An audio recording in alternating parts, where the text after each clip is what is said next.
अस्सलाम वालेकुम class. Today our next topic is capacitor. देखिए class, what is capacitor? Definition देखिए क्लास इसकी क्या है। It is a device which is use to store charge. कि कोई भी ऐसी डिवाइस, कोई भी ऐसा मटेरियल जो कि अपने ऊपर चार्ज को स्टोर करने की सलाहियत रखता हो, वो क्या कहलाता है? कैपेसिटर कहलाता है। अब देखिए क्लास, फिजिकली हम इसे अगर देखना चाहें तो क्या होगा, हमारे पास क्या है क्लास? कैपेसिटर में हमें पता है कि हमारे पास 2 पैरेलल प्लेट्स होती हैं। हम क्या करते हैं, इन 2 पैरेलल प्लेट्स को किसी भी एक्सटर्नल सोर्स मीन टू से उन प्लेट्स को वोल्टेज प्रोवाइड करने के लिए किसी भी बैटरी से अटैच करते हैं। अब देखिए क्लास, हाई वोल्टेज बैटरी है हमारे पास, यहाँ पे पॉजिटिव एंड नेगेटिव टर्मिनल्स हैं। अब देखिए क्लास, जो हमारे पास पैरेलल प्लेट कैपेसिटर है, उसकी जो प्लेट पॉजिटिव टर्मिनल से अटैच होगी, उस प्लेट के ऊपर पॉजिटिव चार्ज डिपॉजिट होगा, और जो प्लेट इसके बैटरी के नेगेटिव टर्मिनल के साथ अटैच होगी, उसके ऊपर नेगेटिव चार्ज डिपॉजिट होगा। अब देखिए क्लास, हमने देखना ये है कि हमारा जो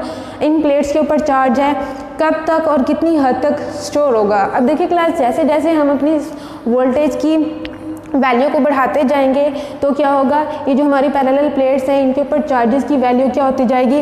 बढ़ती जाएगी, और तब तक बढ़ती जाएगी जब तक इन दोनों के दरमियान जो पोटेंशियल डिफरेंस है V, ये पोटेंशियल डिफरेंस और ये वोल्टेज की वैल्यू इक्वल ना हो जाए, तब तक जो हमारा चार्ज है इन दोनों प्लेट्स के ऊपर क्या होता रहेगा? स्टोर होता रहेगा। मीन टू से जो हमारा ये वोल्टेज है किसके ऊपर डिपेंड कर रहा है? इस वोल्टेज के ऊपर डिपेंड कर रहा है। जब ये वोल्टेज इस वोल्टेज के इक्वल होगा, तब ये हम कह सकते हैं कि जो हमारा कैपेसिटर है, उनकी प्लेट्स हैं वो टोटली क्या हो गई हैं? चार्ज हो गई हैं। तो देखिए क्लास, हम यहाँ से कह सकते हैं कि जो हमारा जो चार्ज है वो किसके प्रोपोर्शनल है?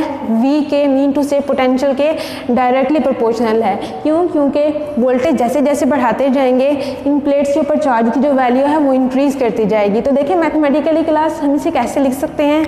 Q is directly proportional to V, mean to say charge on the plates is directly proportional to the voltage. तो देखिए क्लास, प्रोपोर्शनलिटी का साइन जब हम हटाते हैं तो क्या यूज़ करते हैं? वहाँ पे कोई भी कांस्टेंट यूज़ करते हैं। तो हम जहाँ पे कांस्टेंट यूज़ कर रहे हैं, Q is equal to CV। C is the constant of proportionality, mean to say C is called capacitance of the capacitor। तो देखिए क्लास, यहाँ से अगर हम कैपेसिटेंस की वैल्यू निकालना चाहें तो क्या होगा? C is equal to Q divided by V। तो ये हमारे पास क्या होगी? इस कैपेसिटर की कैपेसिटेंस होगी, मीन टू से C is equal to Q over V। अब देखिए क्लास, अगर हम कैपेसिटेंस की डेफिनेशन देखना चाहें तो क्या होगा? It is the ability of the capacitor to store the charge. कि हमारे पास जो मटेरियल है, डिवाइस है, हमारा जो कैपेसिटर है, वो कितनी हद तक चार्ज को स्टोर कर सकता है, वो उसकी क्या कहलाएगी?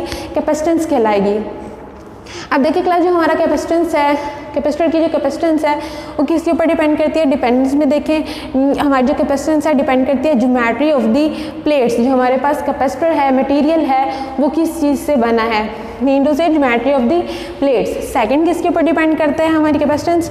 Medium between the plates. तो जो हमारी पैरेलल प्लेट्स हैं कैपेसिटर की, उनके दरमियान जो हमारा मीडियम होगा वो क्या है? मीडियम मीन टू से वैक्यूम हो सकता है या कोई भी डाइलेक्ट्रिक हो सकता है। जो हमारी कैपेसिटेंस है उसके ऊपर डिपेंड करती है मीडियम बिटवीन दी प्लेट्स। आगे देखिए class, unit according to the formula देखिए class, C is equal to Q over V। Q को हम किस में मेजर करते हैं? कूलम में। और जो हमारा वोल्टेज है उसको हम किस में मेजर करते हैं? वोल्ट्स में। तो देखिए क्लास, यहाँ से हमारे पास जो कैपेसिटेंस का यूनिट आएगा वो क्या होगा? फैरेड कहलाएगा। और इसे हम किससे डिनोट करते हैं? F से डिनोट करते हैं। तो यहाँ से हम कह सकते हैं F is equal to C over V, mean to say coulomb per volt. अगर इसकी हम डेफिनेशन देखना चाहें फैरेड की, तो उसे कैसे एक्सप्लेन करेंगे? The capacitance of a capacitor is said to be 1 farad. कि किसी भी कैपेसिटर की कैपेसिटेंस 1 फैरेड तब होगी if a charge of 1 coulomb is given to the plate of the capacitor. कि जो हमारे पास कैपेसिटर की जो प्लेट्स है उसको 1 कूलम चार्ज दिया जाए to produce the potential difference of 1 volt between them. एक पोटेंशियल डिफरेंस दोनों प्लेट्स के दरमियान क्रिएट करवाने के लिए दिया जाता है, वो उसको क्या कहलाता है? फैरेड। तो देखिए क्लास, दोबारा डेफिनेशन के मुताबिक क्या है हमारे पास कि किसी भी कैपेसिटर की कैपेसिटेंस 1 फैरेड कब होगी? जब उन प्लेट्स को 1 कूलम चार्ज दिया जाएगा, उन दोनों प्लेट्स के दरमियान 1 वोल्ट का पोटेंशियल डिफरेंस क्रिएट करवाने के लिए, तो वो क्या कहलाएगा उसका 1 फैरेड। ये class as a short question भी हमारे पास पेपर में आ सकता है कि डिफाइन करें what is capacitor and discuss about the capacitance of the capacitor. Class ये था हमारा आज का short topic. That's it, thank you.